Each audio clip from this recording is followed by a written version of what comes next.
Tu utilises ChatGPT tous les jours, tu lui poses des questions, il te répond. Mais ce que tu sais, ce qu'il fait vraiment de ton travail, c'est ce qu'on va voir dans cette vidéo.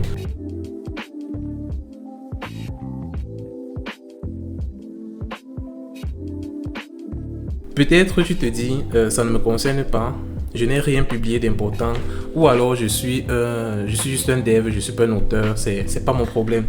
Sauf que actuellement, si tu as déjà écrit une ligne de code et qu'elle est publiée sur GitHub, que tu as écrit un article sur Medium ou posté simplement un article sur LinkedIn, tu es probablement dans un modèle et tu n'as pas été payé 1 centime pour cela. Et le pire dans tout ça, c'est quoi? Tout ceci est organisé. Je vais te parler dans cette vidéo du paradoxe que l'on vit actuellement où l'IA est entraînée sur notre expertise et utiliser cette même expertise pour nous remplacer par la suite. GPT-4, comme premier exemple, a été entraîné sur plus de 1000 milliards de tokens. Pour te donner une ordre de grandeur, c'est plusieurs fois l'ensemble de Wikipédia. Et tout cela, c'est en plusieurs langues, multiplié par des centaines. Du moins, tu as un peu l'idée de quoi on parle. Et d'où viennent en fait toutes ces données qui ont été créées et qui ont été utilisées pour créer tous ces modèles IA. Là, on parle de 250 milliards de pages web qui ont été scrappées automatiquement sans demander la permission des différents auteurs. Là, on parle d'articles, de livres, de code, de posts de blog. GitHub Copilot, par exemple, qui est l'assistant de code d'OpenAI et Microsoft, entraîné sur du code open source, qui est, normalement, on le sait tous, sur licence GPL, une licence qui dit explicitement, tu peux utiliser mon code, mais tu le redistribues sous forme de licence. Copilot a pris ce code, l'a intégré dans un produit commercial et aujourd'hui c'est vendu sous forme d'abonnement. Et si on parle des auteurs, ils n'ont rien. Les attributions, ils n'ont rien non plus. Et même une compensation aussi, elle n'existe pas. Du moins, c'est une certaine classe d'action et en cours aujourd'hui pour pouvoir en fait mettre tout cela en lumière. Comment est-ce qu'on en est arrivé là? Et surtout, qu'est-ce qui se passe maintenant?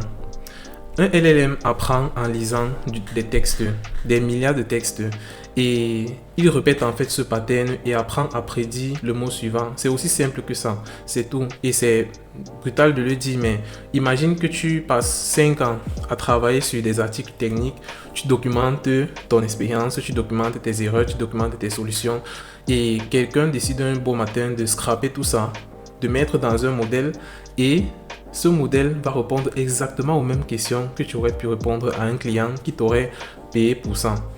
La connaissance, c'est toi qui l'as créé. Le produit, c'est eux qui vont le vendre. Et voilà ce qui rend le truc encore plus choquant.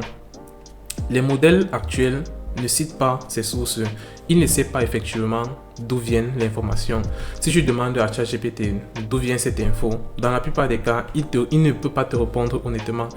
Parce qu'il n'a pas connaissance de cela, mais c'est pas de sa faute, c'est juste une IA.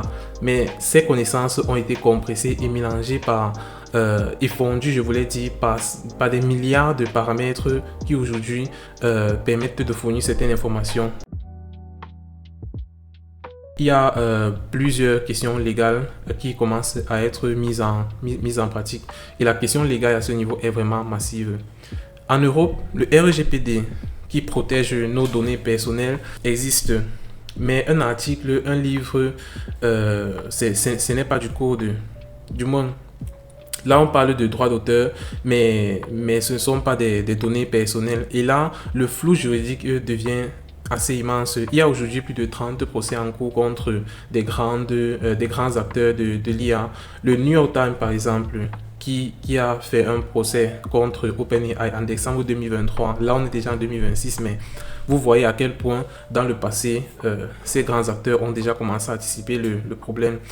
Eux, le New York Times réclame des milliards à cette entreprise. Pourquoi? Parce que ChatGPT peut reproduire des articles entiers du New York Times mot à mot. Preuve que les articles n'ont pas été digérés de manière potable et ils ont été simplement stockés. Lorsque tu promptes bien, tu es capable de récupérer exactement le même type d'article.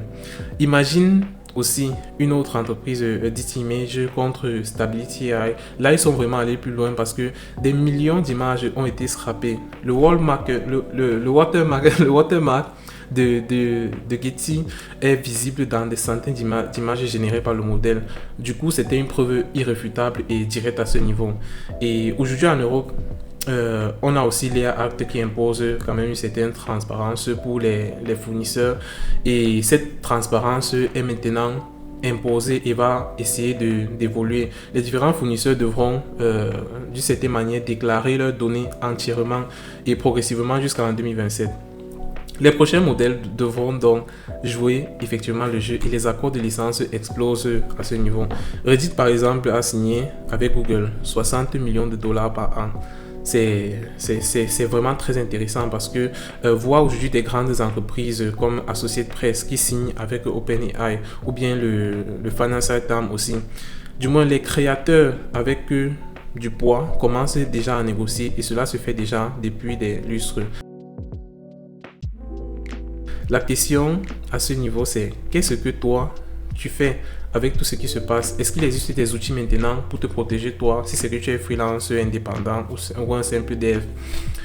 Il existe par exemple Sparring AI, je mettrai les liens en description. C'est vrai que j'ai regardé la plateforme dernièrement, elle était en maintenance, mais il te permet par exemple de détecter si c'est que tes images sont dans les datasets. Après, il y a aussi des opt-out, mais c'est aussi intéressant. Des universités comme celle de Chicago a commencé à empoisonner les images en mettant certaines informations à l'intérieur, de telle manière que si un modèle aujourd'hui décide de générer des images à partir de leur source, il sera directement corrompu. Du moins, c'est une forme de résistance que la plupart des acteurs commencent à utiliser aujourd'hui, et cette technique actuellement marche. Pour le code, de nouvelles licences vont certainement émerger, comme la réelle licence ou bien d'autres types de licences Commons. Du moins, ce sera explicitement conçu pour interdire l'utilisation dans des modèles commerciaux. Du moins, si tu publies aujourd'hui du code, ça vaut le coup d'y penser. Est-ce qu'il y a une solution systémique? Ça doit être l'une des solutions que nous tous on doit essayer de voir actuellement. Disons que la vision actuelle qui circule actuellement un peu dans la communauté pour essayer de décentraliser tout cela, c'est que la plupart de nos réseaux, ou alors les auteurs qui seront intéressés par ce cas de figure, pourront être rémunérés par des royalties, un peu comme dans le monde de la musique. Du moins, à chaque token consommé, chaque fois que ta connaissance est mobilisée dans une réponse, tu reçois une fraction de centimes. L'idée est vraiment élégante, elle permet de rendre les choses un peu plus équitables, et parfois on se demande, ok, est-ce que c'est un mur technique actuellement? Non, moi je ne pense pas. Aujourd'hui c'est totalement faisable. D'ailleurs, avec l'IA, beaucoup de choses peuvent être facilement réalisées aujourd'hui, mais la régulation va forcer effectivement l'industrie à aller dans cette direction. Aujourd'hui, on est moins d'1% de la population mondiale à utiliser l'IA de manière intensive. Quand on passera à 10%, le volume de tokens va donc être astronomique. Du moins, les acteurs voudront leur part, et cette fois-ci, ils auront des outils légaux pour les obtenir. Du moins, tout ça soulève la question une question que je pense que personne n'aborde vraiment. C'est si les LLM sont entraînés sur l'expertise des humains et que l'expertise s'arrête, les experts arrêtent de publier, qu'est-ce qui va arriver au prochain modèle? Est-ce que ça vaut encore le coup aujourd'hui de partager ses connaissances en ligne? Ce ne serait pas une bonne manière de se tirer un peu les balles dans le pied? Du moins, de se tirer une balle dans le pied. Parce qu'aujourd'hui, si c'est que tu décides de publier dans l'open source, tu sais automatiquement qu'il est possible que ton expertise soit utilisée dans un modèle qui à la fois sera transformé en abonnement quelque part. Du moins, cela concerne effectivement directement les différentes stratégies de carrière, si on peut voir ça comme une réponse.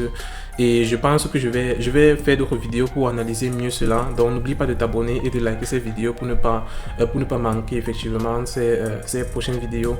Et si c'est que tu veux aussi construire ton personal branding dans la tech, le lien de Data Science AI est en description pour nous contacter.